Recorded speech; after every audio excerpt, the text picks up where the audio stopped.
अनोखा बंटवारा। एक जंगल में एक गीदड़ और एक गीदड़ी बड़े प्यार से रहते थे। गीदड़ अपनी गीदड़ी को बहुत चाहता था। वो जो भी फरमाइश करती, गीदड़ हमेशा उसे पूरा करने की कोशिश करता था। एक दिन गीदड़ी ने कहा, प्रिय, आज मेरा मछली खाने का मन कर रहा है। क्या तुम उसकी व्यवस्था कर सकते हो? गीदड़ बोला, यदि मन कर रहा है तो मैं आज ही तुम्हें मछली खिलाऊंगा। ये कौन सी बड़ी बात है। और यह कहकर गीदड़ चल दिया। नदी की ओर जाते समय वह सोच रहा था, अरे, मैंने अपनी पत्नी से कह तो दिया, लेकिन उसे मछली खिलाऊंगा कैसे? मुझे तो मछली का शिकार करना तक नहीं आता, और अब अगर उसकी इच्छा पूरी नहीं की तो मुझे ताने दे देकर मार डालेगी। यही सोचते सोचते गीदड़ नदी किनारे पर जा पहुंचा और एक और बैठकर नदी में उछलती कूदती आती जाती मछलियों को ललचाई नजरों से देखने लगा।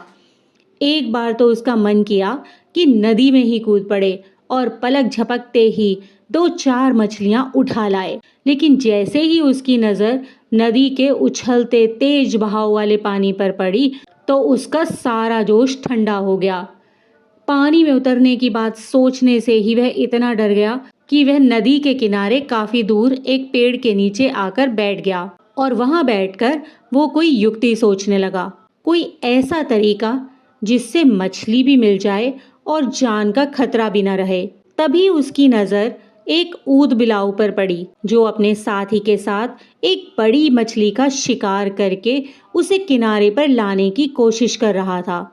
उनमें से एक ऊद बिलाव दूसरे से बोला, अरे वाह, ये मछली तो बहुत बड़ी और भारी है, हमारा तो कई दिन का गुजारा हो जाएगा।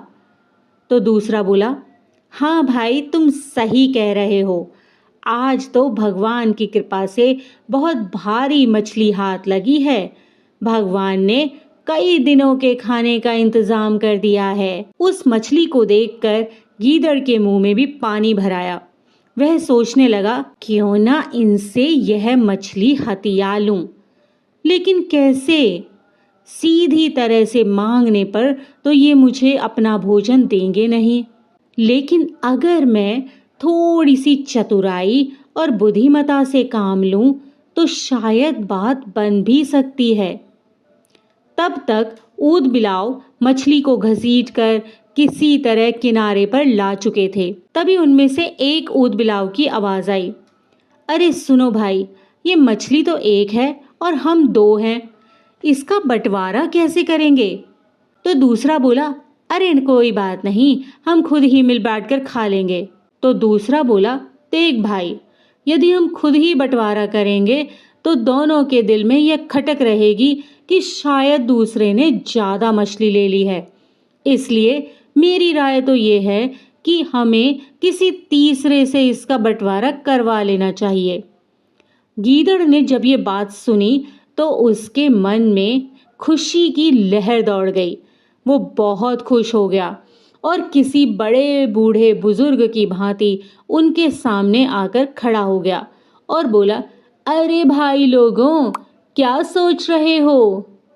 तभी उनमें से एक ऊद बिलाव बोला, बाबा, सोच क्या रहे हैं? बात दरअसल ये है कि हमने एक मछली का शिकार किया है। अब ये मछली तो एक है और हम 2 हैं, तो अब ये सोच रहे हैं कि इसका बंटवारा कैसे किया जाए। दूसरा ऊद बिलाव तभी बोला, बंटवारा तो कोई तीसरा ही कर सकता है भैया।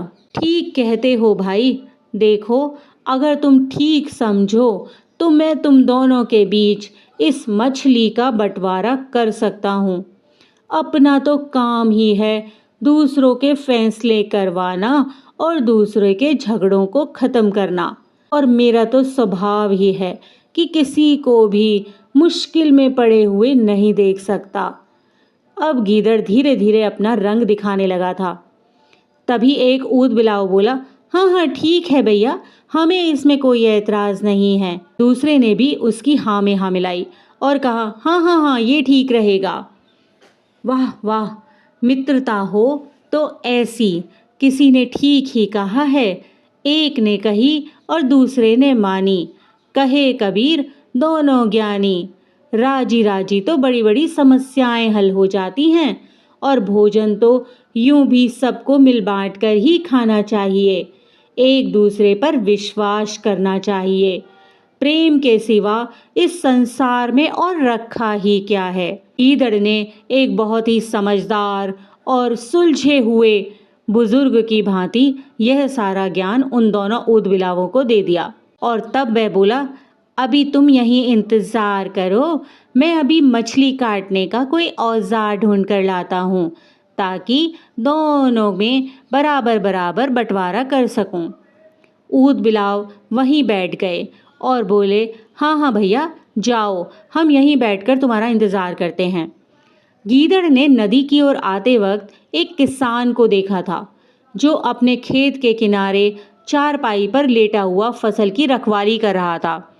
उसके पास ही चारपाई पर एक लाठी और साथ में एक दरांती रखी थी। भागता भागता गीदड़ वहीं पहुंच गया जहां किसान सो रहा था। गीदड़ ने चुपके से उसकी दरांती उठाई और वापस चल दिया, और आते हुए बोला, वाह मिल गया, अब बन जाएगा अपना भी काम।